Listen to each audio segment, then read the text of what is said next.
안녕하세요. 올해 30대 초반 여성입니다. 저의 사연이 제 시아버지 당신께는 슬픈 일이었지만 제 3자의 입장에서는 빵 터질 수밖에 없는 사연입니다. 한마디로 웃기지만 슬픈, 우픈 사연이지요. 지금부터 저의 사연을 소개할게요. 제가 남편을 만난 건 같은 직장에서였어요. 저는 무역회사를 다녔거든요. 남편은 동갑이었지만 제 직장 타 부서의 선배였어요. 전 사무 격리직, 남편은 전문 마케터였죠. 제가 사실 대학을 안 나왔어요. 가정 형편상 대학보다는 돈이 급했거든요. 그래서 고등학교 졸업 후 빨리 돈을 벌어야겠다 싶었습니다. 그리고 실제 돈 버는 게 좋았습니다. 남편은 인서울 4년제 대학을 나와서 우리 회사 기획 파트 마케터로 있었으니 대단한 사람이었죠. 무역회사는 항공편으로도 운송을 많이 하지만 선박 물류가 정말 많아요. 그래서 사무 격리인 저도 선박 물류 운송을 하는데 관련 업무를 진행해야 했거든요. 여기서 필수가 영어였어요. 왜 우리가 외국 나갈 때 비행기 타면 출입기록 카드를 쓰잖아요. 그런 것처럼 모든 무역 물품엔 저마다의 기록들을 남기고 또 그 카드를 가지고 나라를 통관할 수 있거든요. 몇 번 하면 반복적인 일이 돼서 쉽긴 한데 그래도 전반적으로 모두 영어를 써야 하니까 영어가 꼭 필요했죠. 저야 배움이 짧으니까 먹고 살려면 어쩌겠어요. 공부를 다시 해야 했던 거예요. 그것도 영어를요. 그래서 그때 영어를 배워야 했고, 영어 새벽반을 끊어서 기초부터 다시 시작했어요. 어휴, 그것도 회사서 교육 지원이 되는 게 아니어서 제 박봉으로 쪼개서 학원비까지 내고 월급이 고졸이다 보니까 많지가 않았어요. 180 정도였죠. 거기서 학원비가 장장 45만 원. 우리나라 사교육 대단합니다. 와, 전 나중에 아이들 낳으면 어쩔까 벌써 걱정돼요.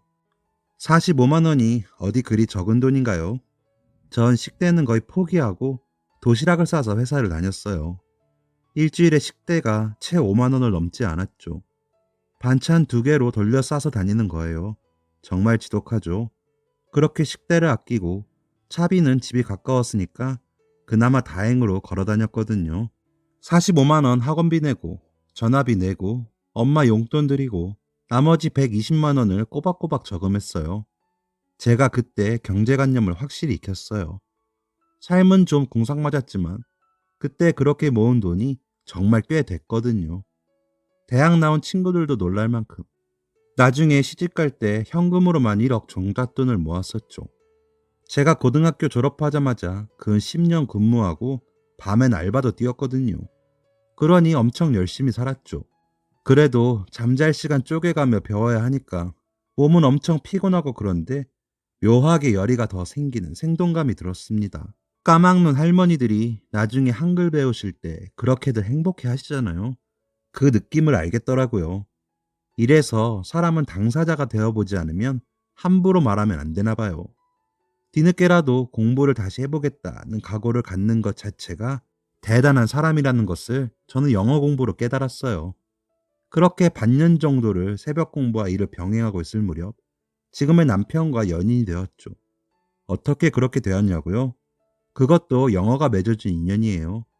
토익 성적을 회사에 제출해야 할 일이 생겼는데 기초 영어 배우는 거랑 토익은 또 완전 다른 영역인 거예요. 토익은 비즈니스 용어나 학술 용어를 주로 배워 시험을 치르는 거거든요. 그러니 일상 회화 수준으로 배운 기초 영어랑은 판회하게 다른 거였죠. 토익 시험을 앞두고 제가 지금의 남편을 찾아가서 부탁을 했어요. 남편으로 말할 것 같으면 회사에서 토익 점수가 가장 높기로 소문난 수재였거든요. 900점대로 저한테로 따지면 제가 감히 범접할 수 없는 거의 천상계 사람이었죠. 급한 마음에 용기를 내어 도움을 요청했어요. 그때 회사 커트라인이 600점대를 넘어야 했는데 턱걸이라도 좋으니 그 점수만은 제발 좀 넘게 도와줄 수 없냐고 쪽집게 가해를 부탁한 거죠. 훗날 저랑 남편의 결혼 소식에 묻 사람들은 그때부터 벌써 계획이 다 있었군 하면서 절 또 고깝게 보지만 뭐라면 어때요? 저의 용기가 쟁취를 했다면 쟁취한 거죠. 저의 남편은 그때 제 모습이 너무 천진했대요. 영어를 잘한다고 자신이 소문난 건 알고 있었지만 이렇게 와서 대놓고 가르쳐 달라고 하는 사람이 처음이었다면서요. 그게 겨울날 문 열고 나갔을 때 몰아닥친 세찬 바람처럼 어쩔 도리도 없이 받아들인 바람 같은 거였다라나요, 뭐라나요. 그렇게 저는 남편에게 쪽집게 과외를 주 3회씩 받았고 우린 자연스럽게 연인으로 발전했죠. 남편 실력이 정말로 워낙 좋았어서 저는 회사 커트라인 점수인 600점을 월등히 넘어 770점의 숫자로 인사 경영팀을 와락 놀라게 했답니다. 저보고 대리 시험 친 게 아니냐는 소리까지 했습니다. 사내 연애를 시작하고 한동안 비밀에 붙였어요. 회사란 워낙 말들이 많은 동네라 우리 사랑에 별 도움이 안 될 것 같았죠. 결혼하자 약속하고 청첩장 찍고 결혼식 앞둔 몇 주 전 밝혔으니까요. 저는 이제 얼마만큼은 영어가 가능하게 되고 하면서 결혼 후엔 한 몇 년간은 애 갖지 말고 영어권 나라로 여행 다니자 했어요. 가서 영어권 문화도 실컷 맛보고 우리만의 소중한 기억과 추억을 새기는 시간을 만들어 가자고요. 정말 그 남자와의 장밋빛 인생이 펼쳐지겠다. 그 생각에 세상이 달리 보인다는 말도 알게 되었죠. 누군가를 좋아하는 마음이 크면 그 사람의 가정과 부모까지도 좋게 보이잖아요. 상견례 기다린 신부는 아마 저밖에 없었을걸요. 그 남자의 모든 걸 알고 싶고 만나고 싶은 거예요. 1순위가 부모님이었어요. 부모님을 뵙기 전에 남편한테 들은 시아버지에 대한 이야기가 저를 감동시켰거든요. 사실 남편은 지금으로 치면 한부모 가정에서 컸어요. 어머님이 남편을 낳자마자 돌아가셨거든요. 이 생각만 하면 저희 남편이 너무 가엾어지는데 생떼 같은 자식을 또 낳고 눈을 감으셔야 했던 어머님은 또 얼마나 한이 맺히셨을까요? 원래 몸이 좀 약하셔서 임신과 출산이 어려운 상황이었는데도 불구하고 아버님 닮은 아기를 꼭 갖고 싶다고 어머니의 소망이셨대요. 산부인과에서 아기 낳다가 죽을 수도 있다고 했는데도 꿋꿋하게 몸 관리하시면서 남편을 무사히 낳으시고 본인 목숨 다 바쳐 아들을 세상에 내놓고 가신 거죠. 그렇게 어머님이 떠나시고 아버님 혼자 남편을 키우셨어요. 아버지 혼자 아들을 키우는 게 만만치 않은 일이잖아요. 그런데 저희 시아버지 대단하신 게 아들 어렸을 때 주변에서 하루라도 젊을 때 제 치자리 찾아서 새장가 가란 소리에 일절 반응도 않으셨었대요. 훗날 그 이유를 들었는데 아들이 사춘기도 겪을 테고 그럴 텐데 정서 불안정해지는 것보다는 엄마가 없어도 아빠가 2배로 하면서 둘이 오순도순 사는 게 나을 것 같아 자신을 다스렸대요. 참 대단하지 않으세요? 사람이 혼자 산다는 게 어디 말처럼 쉽나요? 자식 보며 산다지만 그건 개인의 인생에선 힘든 일은 맞잖아요. 그분도 남자인데. 돈 버느라 고생하시면서 오로지 아들밖에 모르셨대요. 그렇게 고생하셔서 사업 일구시고 지금은 남부럽지 않은 사업체의 사장님이세요. 그렇게 아들에게 아쉬움 없이 부족함 없이 인 서울대학까지 뒷바라지 다 하시고 말이죠. 그렇게 홀로 역할 다 하시다가 2년 전에 새로운 분을 만나 재혼을 하셨습니다. 그게 바로 지금의 제 예비 시어머니 되십니다. 아들이 결혼해서 분가할 때 되니까 혼자 살기 적적할 것 같다고 이제껏 돈 버느라 고생했으니 남은 인생 즐기며 적적하지 않게 살아야 하지 않겠냐며 지인분께서 중년의 여성분을 아버님께 소개하셨죠. 오랜 동안 홀로 지내셨던 예비 시아버지는 예비 시어머니를 만나자마자 사랑에 빠지셨고 만난 지 6개월 만에 재혼을 하셨대요. 새로 재혼하신 시어머니는 요즘 말로 스펙이 장난이 아니신 분이었어요. 해외에서 오랜 동안 유학을 하고 그것도 서양 미술사를 전공하셨답니다. 하와이에서 살다가 한국으로 들어온 지 얼마 안 된 제 인생 통틀어 역대급 스펙을 가진 분이었어요. 성함도 무려 그레이스 킴이었어요. 전 예비 시어머니를 만난 첫날을 아직도 잊지 못합니다. 예비 시아버지의 초대를 받아 남자친구의 집에 처음 놀러간 날이었어요. 살면서 처음 한남동을 와봤는데 왜 부자들이 사는 동네인지 알겠더라고요. 앞으로는 한강, 뒤로는 남산, 거기에 삐까뻔쩍한 자동차들. 서울에도 이렇게 경치 좋은 곳이 있었나 싶었어요. 한강이 내려다 보이는 집은 난생 처음이었거든요. 약간 주눅이 든 상태로 식구들을 배웠습니다. 예비 시어머니가 절 보시자마자 제가 인사할 시간도 없이 물어오셨습니다. 그쪽이 우리 철수 짝이에요? 아, 네, 안녕하세요. 학교는 어디 나왔나요? 선일여상이요. 선일여상? 그런 대학도 있어요? 새로 생긴 곳인가? 아, 저 대학 안 나왔어요. 리얼리? 대학을 안 나왔다고요? 그럼 뭐야? 고졸이에요. 아니 철수. 어떻게 이런 여자를 만날 수 있지? 철수? 너 어떻게 된 거 아니야? 절 이렇게 면전에서 개무시하셨습니다. 고졸이 뭐 어때서 그러죠? 저에 대해 잘 알지도 못하면서 그분은 제가 어디 나왔는지에만 꽂혀서 첫 만남에서부터 대놓고 무안을 주시더라고요. 어떻게 여자가 이렇게 배움이 없다니. 영어를 섞어 혀를 잔뜩 굴려가시며 어찌나 저를 무시하시던지. 그때 시아버지도 무안하신지 헛기침을 하시며 그만해요. 사람 면전에 대고 그런 얘기가 어딨어? 희나야 미안하다. 이 사람이 외국에 오래 있어서 말하는 게 거침이 없어. 내가 미안하다. 라며 저를 위로해 주셨습니다. 남편과 저는 그저 난감할 뿐이었습니다. 근데 예비 시어머니는 꼭 제게만 그렇게 영어를 샬라샬라 쓰시는 거예요. 은근 저를 무시하고 꼽을 주려고 하시는 느낌을 강하게 받았습니다. 예비 시어머니는 나름 고상한 분이셨어요.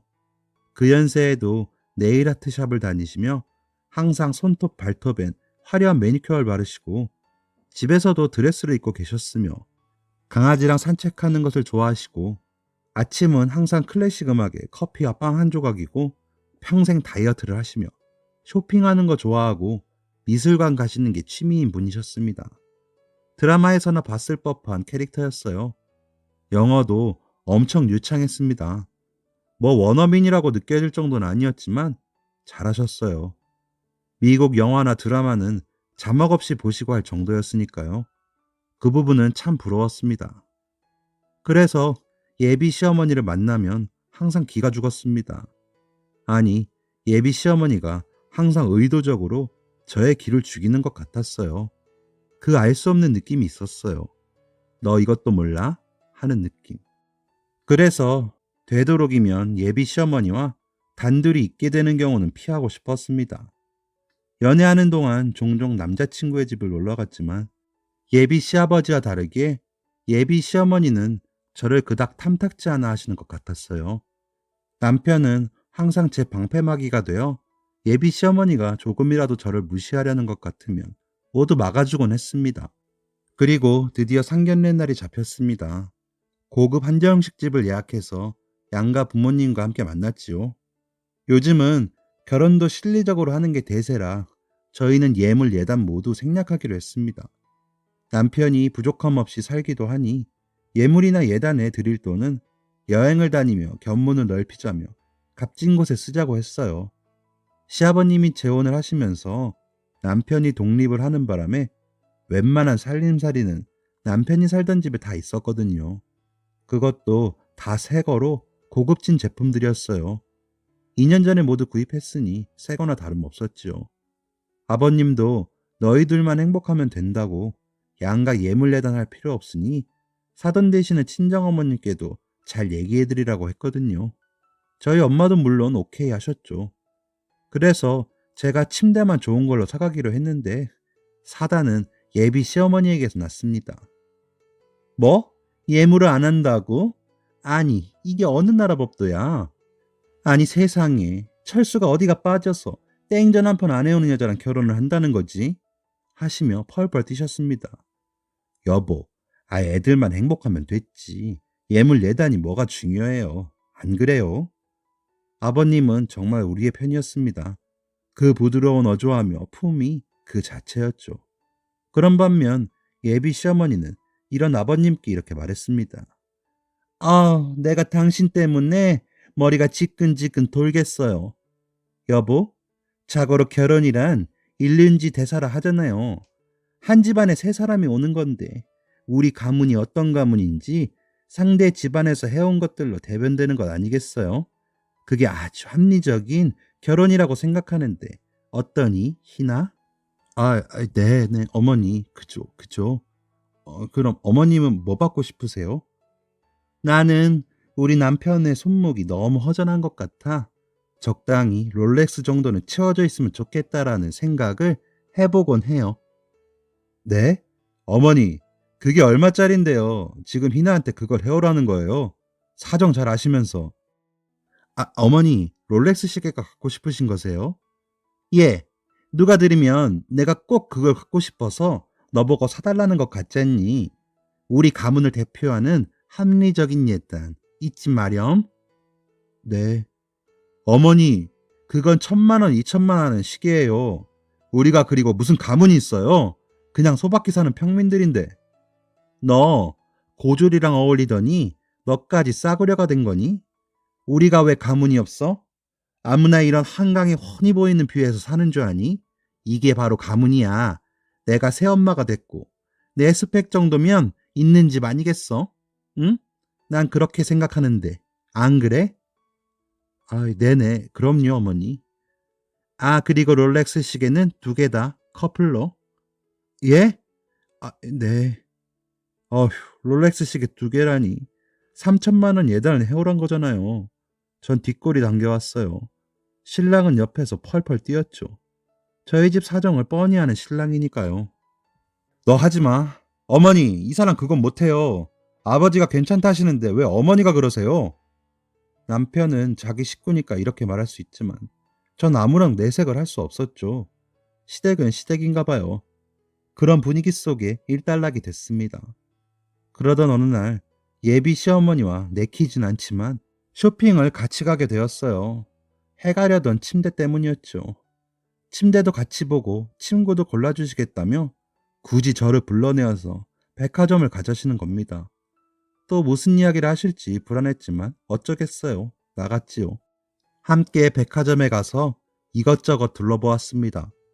어차피 제가 잠을 잘 침대니까 좋은 것을 하자라고 마음을 먹고 가긴 했지만 예비 시어머니가 고르는 침대는 비싸도 너무 비싸더군요. 하물며 침구들의 가격은 제 수준에서 마련할 수 있는 가격이 아니었습니다. 예, 이 정도는 해야 우리 철수가 편하게 잠을 잘 수 있지 않겠니? 예, 어머니. 근데 가격이 너무 비싸네요. 침대가 무슨 차 한 대 값이에요. 예, 허리가 편해야 해. 남자는 허리가 생명이다. 이 정도 침대에는 누워줘야 남자가 밤일도... 네? 어머니? 아니다. 고상한 것, 유식한 것 같으셨지만 가끔 이상한 말을 하셨어요. 가끔씩 저를 깔보려고 유식한 행세를 하실 때마다 뭔가 자꾸 거슬리게 조금씩 틀리시던 것들이 있었거든요. 키친타월을 치킨타월이라 한다든지, 그리고 가끔은 사투리도 튀어나오는 것 같았고요. 이런 것들이 의아해서 남편에게 시어머니 뒷조사를 한번 해보자고 말하고 싶었습니다. 그렇게 그날 어머니와 쇼핑을 마치고 마음 한켠 찜찜한 기분을 안고 집으로 돌아왔어요. 샤워를 하고 예비 시어머니와 쇼핑하느라 진이 다 빠진 몸을 침대에 풀썩 누웠는데 전화가 울리는 겁니다. 예비 시어머니였어요. 네, 어머니 잘 들어가셨어요? 잘 들어왔으니까 전화를 했겠지? 네, 어쩐 일로? 롤렉스 시계는 준비는 잘 돼가니? 그거 철수 씨가 하지 말라고 안 해도 된다고 해서요. 뭐? 너 그래서 지금 준비를 않고 있다는 거니? 네. 아니, 너한테 차를 해오라는 것도 아니고 다이아몬드를 해오라는 것도 아니고 그까진 롤렉스 하나 해오라는 건데 아무리 배움이 짧다지만 너 문화를 너무 모르는 거 아니니? 어머니, 제가 그럼 철수 씨랑... 아니, 거기서 너는 왜 말끝마다 철수 이야기를 꺼내? 걔는 배운 아이니까 널 배려하는 거지. 네가 센스 있게 행동해야 하지 않겠어? 오케이? 네. 철수한테는 이 일에 대해 입도 뻥끗하지 마라. 알겠니? 너랑 나 우리 둘만 하는 거야. 네네. 정말 저를 그 예물시계로 얼마나 옥죄던지. 시어머니는 말하지 말랬지만 저는 남편에게 이야기해야 했죠. 짜증나네. 그 아줌마 진짜 어떻게 된 거 아니야? 아버지 체면 봐서 어머니 어머니 해드리니까 진짜 자기가 내 어머니인 줄 아나. 너 절대 사지 마. 내가 알아서 할 테니까. 나 괜찮을까? 내가 있는데 뭘? 근데 자기야, 새어머니 프로필 한번 제대로 떼어본 적 있어? 프로필? 응, 유럽 대학에서 정말 공부한 거 맞냐고. 하와이에서 산 거 맞냐고. 왜? 나만 그래? 난 새어머니 좀 의심가. 내가 못된 생각하는 건가? 아니야. 사실 나도 그래왔어. 진짜? 근데 왜 가만히 있어? 그럼 뭐 꼬치꼬치 형사마냥 따져 묻냐? 앞장 세워서 학적부라도 보자고 해? 못할 건 또 뭐야? 설령 아니라 쳐. 뭐 그럼 어쩔 건데. 아버지가 행복하시다는데. 근데 새어머니 아버님이랑 결혼하실 때 시계 해왔어? 시계는 무슨. 오히려 아버지가 돈을 주고 데려오셨다. 뭐? 그게 무슨 소리야? 하와이에선 여자가 남자를 데려가는 원주민들 풍습에서 유래했다나 뭐라나. 왜? 우리 제주도에도 전통 혼례 방식으로 있긴 하거든. 남자가 여자랑 결혼을 하려면 결혼 지참금이라고 해서 신부 집에 3천만 원을 주고 데려와. 그래서 그런가 보다 했지. 그래서 얼마를 줬는데? 아, 왜 물어? 아니, 말 나온 김에. 1억. 뭐? 1억을 줬다고? 응. 하와이에 동생들하며 건사해야 할 식구들이 그대로 있다고.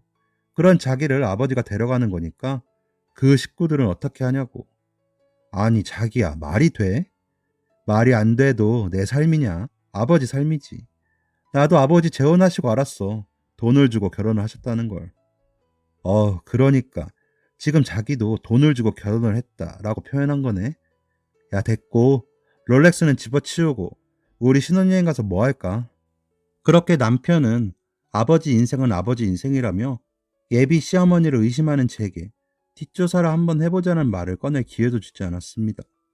그리고 세상에 국제결혼도 아니고, 아니 국제결혼이라고 쳐도 1억이라뇨. 저는 시어머니의 정체가 미치도록 궁금해졌어요. 제 마음은 무언가 찝찝하고 꼼꼼했어요. 의심투성이었죠. 하지만 일단 롤렉스 시계부터 해결해야 했죠. 어머니, 저기 롤렉스는 안 될 것 같습니다. Why? 철수 씨랑 상의해봤는데요. 뭐? 너 내가 말하지 말라고 했니 안 했니? 배운 게 없다더니 이 꼬라지를 벌써부터 나한테 보이는 거니? 잔말 말고 내 말 들어. 난 너 같은 며느리 보려고 나 그 생고생하면서 유럽에서 공부한 거 아니다. 내 체면을 봐서라도 네가 성의를 보여야지. 잔말 말고 예단 그렇게 해.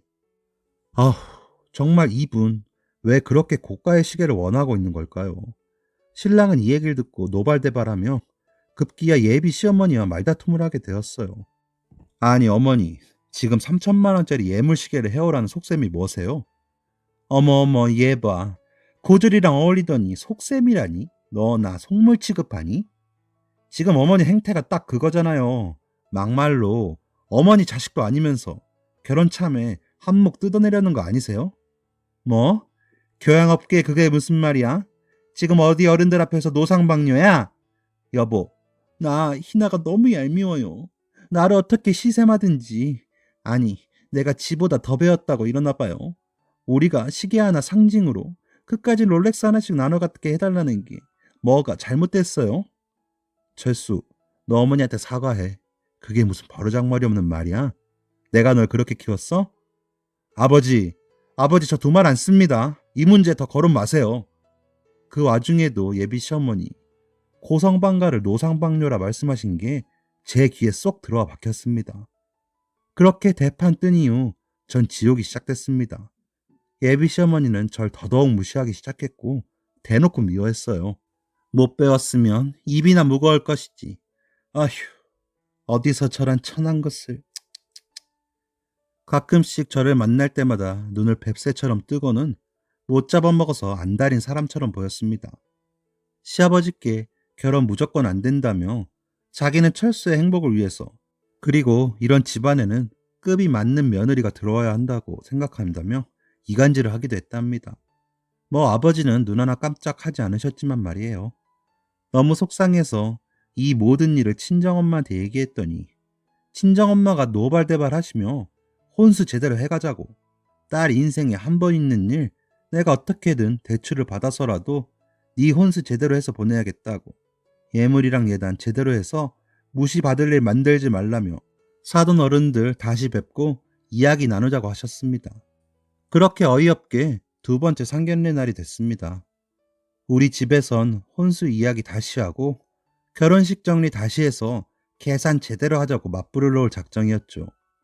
처음 상견례를 했을 때 고급 레스토랑에서 만나기도 했고, 이번에는 간단히 이야기만 나눌 요량으로 호텔 커피숍에서 가족들이 만났습니다. 자리에 앉자마자 두 어머니들이 폭발했습니다. 사부인? 아이가 똑똑했으면 말귀를 금방금방 알아먹을 텐데, 사부인도 애가 머리가 영 안 좋아서 고생 많이 하시면서 키우셨을 것 같네요. 아니요.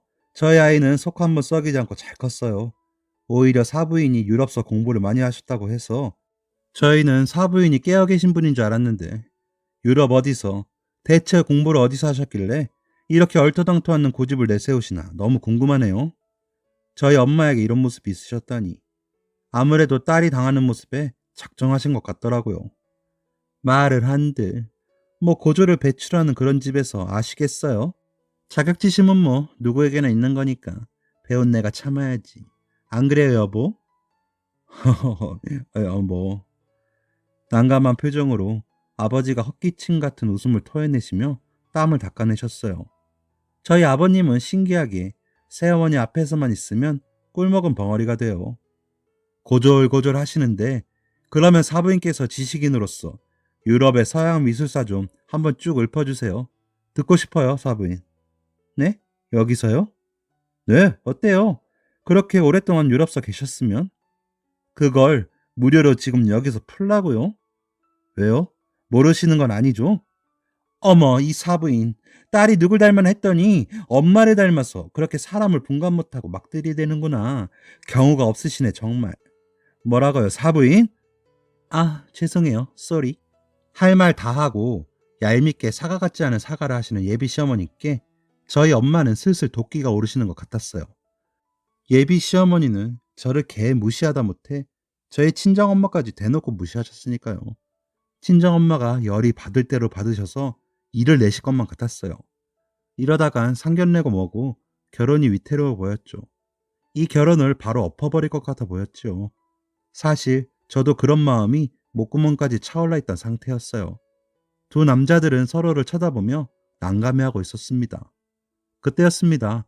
웬 덩치 큰 외국인이 멀리서 저희 쪽을 한참 바라보더니 갑자기 뚜벅뚜벅 걸어서 우리 쪽으로 와서 예비 시어머니 앞에 떡하고 서는 게 아니겠어요? 긴가민가 하는 표정을 하더니 이내 이와 잇몸이 환하게 만개하여 웃더니 큰 소리로 커피숍이 떠나가게 말합니다. 에이, 춘자! 아우, 춘자 맞네. 반갑다. 오랜만이야. 어떻게 지냈어? 아직도 이태원에 살고 있어? 누구세요? 예비 시어머니를 뺀 나머지가 그 사람을 올려다보며 이구동성으로 일제히 물었습니다. 나 춘자 알아요. 나 춘자 친구였어. 나 마이클. 기억하지? 어머, 뭐라는 거야, 이 곰탱이 같은 게. 어머니, 아시는 분이세요? 예, 내가 쟤를 어떻게 알아? 춘자, 왜 나를 몰라? 거짓말 하지 마. 난 마이클이야. 우리 예전에 일주일에 7번 만났어. 어머, 뭐지 이해감은? 그 외국인은 거침이 없었어요. 마치 저희들을 청중처럼 생각하고 화수분처럼 이야기를 쏟아냈죠. 나 오랫동안 한국에 있었어. 군인이었다. 춘자가 이태원 소방서 뒤 끝내주는 술집 보스였다. 춘자 아가씨들 이태원에서 제일 예뻤어. 그래서 인기가 끝내줬지. 나 미국으로 돌아갔다가 가족들이랑 여행 왔어. 이 호텔에 있는데 여기서 오랜만에 춘자를 만났네. 반가워, 춘자. 아직도 라이터로 맥주 잘 따? 어머, 뭐라는 거야? 아우, 재수없는 게 짜증나게. 그러더니 얼굴이 빨개진 시어머니가 그 외국인 싸대기를 힘차게 갈기고 뛰쳐나가는 거예요. 와우, 크레이지. 왜 저래요, 춘자? 그 뒤로 우리는 그 사람을 앉혀두고 소상히 얘기를 들었죠. 세상에, 글쎄요. 그레이스 킴이라는 시어머니는요. 알고 봤더니 이태원서 미군들 상대로 바를 운영하던 마담이었던 거예요.